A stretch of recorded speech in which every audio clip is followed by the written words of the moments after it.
Hello everyone, कैसे हैं आप सब और क्या हाल समाचार हैं आपके। आज बात करने वाले हैं एक ऐसे पेनी स्टॉक के बारे में जो 5 रुपए पर चल रहा है, साथ में रिन्यूएबल एनर्जी से लिमिटेड है और रिन्यूएबल एनर्जी का नाम आते ही लोगों के दिमाग में फ्यूचर ब्राइट और बहुत ही बेहतरीन रिटर्न समझ में आता है, जो कि एक हद तक बिल्कुल सही बात है। क्योंकि अगर आप अच्छे स्टॉक में इन्वेस्ट करते हैं तो रिन्यूएबल सेगमेंट बहुत बेहतर रिटर्न देगा, जिसमें टॉप 5 बेहतरीन शेयर कौन से हैं उस पर मैंने वीडियो बना रखी है और आप लोगों ने बहुत प्यार दिया था। अगर किसी ने नहीं देखा है तो जरूर देख लीजिएगा। लेकिन उस वीडियो को बनाने के बाद डिमांड आई कि सर इसमें कोई अगर आप पेनी स्टॉक बताएं, तो पेनी स्टॉक मैं कभी रेकमेंड नहीं करता, क्योंकि पेनी का मतलब है पेन और पैसे डूबने के चांसेस होते हैं पूरे। तो मैं सिर्फ आपको कंपनी से दोस्ती करा देता हूं और कंपनी से दोस्ती कराने में मुझे इस शेयर को जो लिया हूं, एक चीज बहुत अच्छी लगी। वो चीज इतनी अच्छी लगी, दैट्स द बिग रीजन कि मैं आपके साथ ये कंपनी शेयर करने जा रहा हूं। तो शेयर करने का मतलब ये नहीं है कि जाइए और खरीद लीजिए। शेयर करने का मतलब है कंपनी से दोस्ती कीजिए, चीजों को समझिए, जानिए, आप भी इसी तरीके से डिसीजन लीजिए और खुद के मालिक बनिए।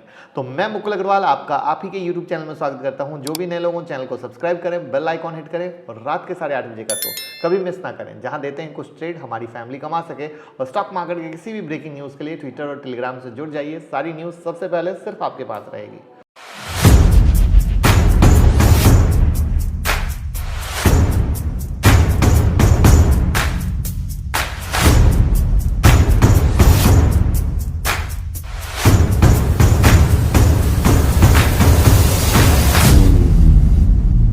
कंपनी का नाम हम आपको बताएंगे थोड़ी देर में। पहले समझिए कि ये कंपनी जो है पावर जनरेशन के बिजनेस में है, बेस्ड ऑन रिन्यूएबल सोर्सेज।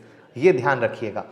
अब जब ये रिन्यूएबल सोर्स में है तो किस तरीके से काम करती है, तो 98% जो इनका रेवेन्यू है वो पावर सेल से आता है और 2% अदर्स से आता है।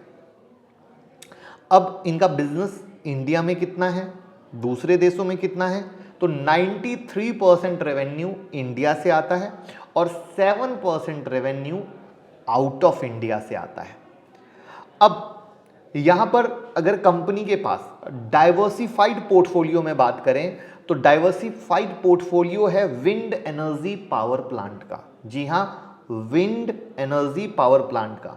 कंपनी के पास इंस्टॉल्ड ऑपरेशनल कैपेसिटी है 417 मेगावाट विंड जनरेशन की एज एट मार्च 2021।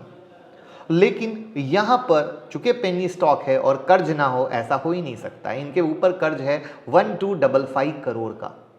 कैश फ्लो 201 करोड़ का है। वहां पर अब इनके फाइनेंशियल को हम आपको पहले दिखाने की कोशिश करते हैं। तो सबसे पहले आप अगर फाइनेंशियल पे यहां गौर करोगे तो नेट इनकम साल दर साल लॉस में था। 2020 में प्रॉफिट था, लेकिन 2021 में फिर से लॉस था। अगर आप इनके रेवेन्यू को देखो तो 2018 में 398.65 करोड़ था, लेकिन 2019 में डाउन हुआ, 2020 में अगेन अप गया और 2021 में वापस से डाउन हुआ। अगर आप इसके अर्निंग पर शेयर को देखो, ईपीएस को, तो आज के डेट में यानी फाइनेंशियल ईयर 2021 में माइनस में खड़ा है। यहां पर लोअर देन इंडस्ट्री रेवेन्यू है, डिक्रीजिंग मार्केट शेयर है। क्यों? क्योंकि पेनी स्टॉक है। वहीं पर अगर हम इनके क्वार्टरली रिजल्ट्स पे भी फोकस करें जो अभी हैं, वहां पर आप देखो नेट इनकम अगर आप देखोगे तो दिसंबर 2020 लॉस का, मार्च 2021 लॉस का, जून में लॉस नहीं हुआ 0.94 करोड़ था और सितंबर 2021 में ये काफ़ी अच्छा इनकम आया है, वो 61.62 करोड़ का है। वहाँ पर टोटल रेवेन्यू जून 2021 और सितंबर 2021 में लगातार इंक्रीजिंग मोड में है और इनका ईपीएस भी यानी अर्निंग पर शेयर भी काफ़ी सुधरा है। अब चलते हैं शेयर होल्डिंग पर। जो चीज़ मुझे सबसे ज़्यादा अच्छी लगी थी, जिसके कारण मैंने ये शेयर उठाया, वो ये था कि जब आप इसके टोटल प्रोमोटर होल्डिंग पे जाओगे तो आप यहां पर पाओगे कि इन्होंने सारे के सारे शेयर प्लेज किए हुए थे और सितंबर एक ऐसा वक्त है, सितंबर 2021, जो सारे प्लेज शेयर इन्होंने छुड़ा लिए। अब यहां पर सिंपल सी कहानी कि जब प्रमोटर अपने शेयर को प्लेज करता है और प्लेज किए शेयर को छुड़ाता है, इसका मतलब है कि उसको कंपनी में भरोसा है, कंपनी के काम पे भरोसा है, क्योंकि अगर उसे कंपनी को डुबाना हो तो वो किसी भी सूरत में, या कंपनी से एग्जिट करना हो तो वो किसी भी सूरत में प्लेज शेयर को नहीं छुड़ाएगा। तो ये वो एक बिग लर्निंग थी जो मुझे यहाँ पर अच्छी लगी, और दैट्स द बिग रीज़न जो मैंने कहा था कि मैं आपके साथ शेयर करने का प्लान किया, उसका ये सबसे बड़ा रीज़न था। आपका क्या मानना है? प्लेज शेयर को छुड़ाना आप किस तरीके से देखते हो? तो ये वो एक नज़रिया है जो मुझे पसंद आया। वहाँ पर रिटेल वाले 45.17% के साथ हैं और अदर डोमेस्टिक इंस्टीट्यूशन ने भी इसमें अपनी पोजीशन को बढ़ाया है और 6.10 किया है।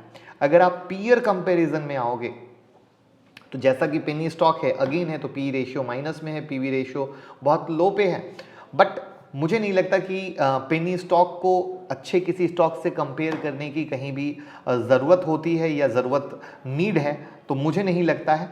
तो ये वो चीज़ें हैं जहाँ पर मुझे चूँकि रिन्यूएबल पे फोकस हो रहा है, वहाँ पर प्रमोटर ने प्लेज शेयर छुड़ाए, ये चीज़ें अच्छी लगी। लेकिन अगर आप इसके चार्ट पे आओगे तो सरप्राइज हो जाओगे कि ये शेयर एक ज़माने में 45.70 पे चला करता था और ये इनका हाई था, और वो वहाँ से गिर के स्टॉक की क्या धज्जी उड़ी है ये आपको देख लीजिए। ₹1.35 का भी लो बनाया है, यानी जिन्होंने इसमें पैसे लगाए होंगे उसके पैसे डूब गए होंगे बहुत ही अच्छी तरीके से।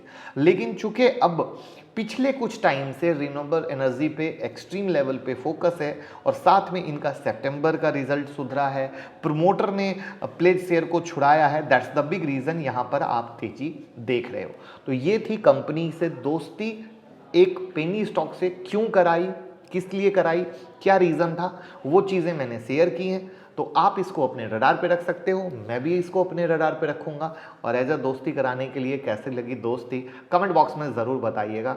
और ऐसे ही कुछ यूनिक चीज़ें अगर आपको लगती हो तो उस स्टॉक के नाम मुझे ज़रूर बताइए, तो मेरे को भी उसका रिव्यू करके मज़ा आएगा। Thank you so much, thank you.